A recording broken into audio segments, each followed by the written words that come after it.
আপনি এই যে রাস্তার মাঝখানে নিছেন, তো আপনার জন্য আরো 10টা গাড়ি থামবো, বুঝতে পারছেন? প্রতিদিন এইখানেই থামায়, এই জায়গায় থামে প্রতিদিন। এই যে যাত্রী ছাউনিতে থামতে বলতে পারেন। এই মামা, এই মামা, এই শোনো, ওইখানে যাত্রী ছাউনি আছে না, তা এইখানে কেন থামা বাস? ওই পাশে যাত্রী ছাউনি থাকা সত্ত্বেও ওরা রাস্তার মাঝখানে এসে বাস থামিয়ে বসে থাকে, অথচ যাত্রী ছাউনি এই পাশটা পুরোটা খালি, ওদের জন্য কিন্তু এই পাশে গাড়ি রাখ। আপনি অটো চালাইতেছেন, আপনি বলতেছেন অটো উঠায় দিতে।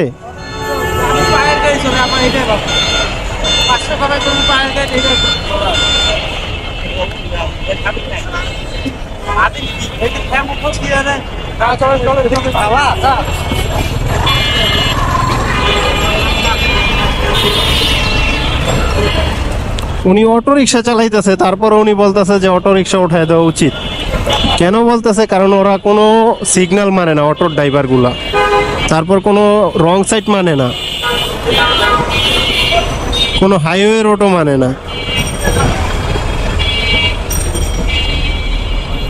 আপনার মতো জ্ঞান মামা সবার থাকা উচিত।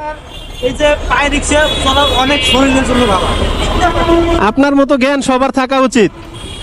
দেখছেন কতগুলো অটো গেছে গা, এই যে একটা সিগন্যালও মানলো না কেউ। এটা আমি মানি।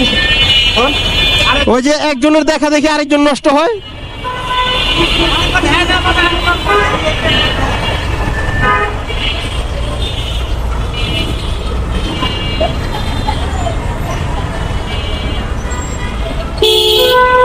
এই যে কোনো দেখলো না, কোনো কিছুই না বুঝা বামে চাপায় দিল, যে আমি যে বামে আছি ও এটা খেয়াল করলো না। পায়ের রিক্সা চালকরা কিন্তু এরকম হুটহাট কোনো দিকে চাপিয়ে দেয় না।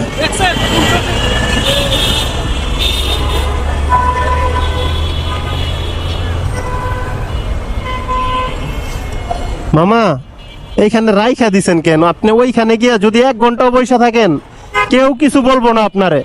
আপনি যাত্রী নামাবেন ওই সাইডে, যাত্রী নিবেন ওই সাইডের থেকে।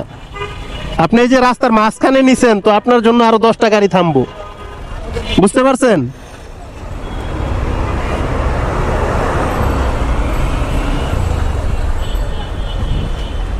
এই যে বড় ভাই, আপনাদের গাড়িগুলা প্রতিদিন এইখানেই থামায়, এই জায়গায় থামে প্রতিদিন। এই যে যাত্রী ছাউনিতে থামতে বলতে পারেন না?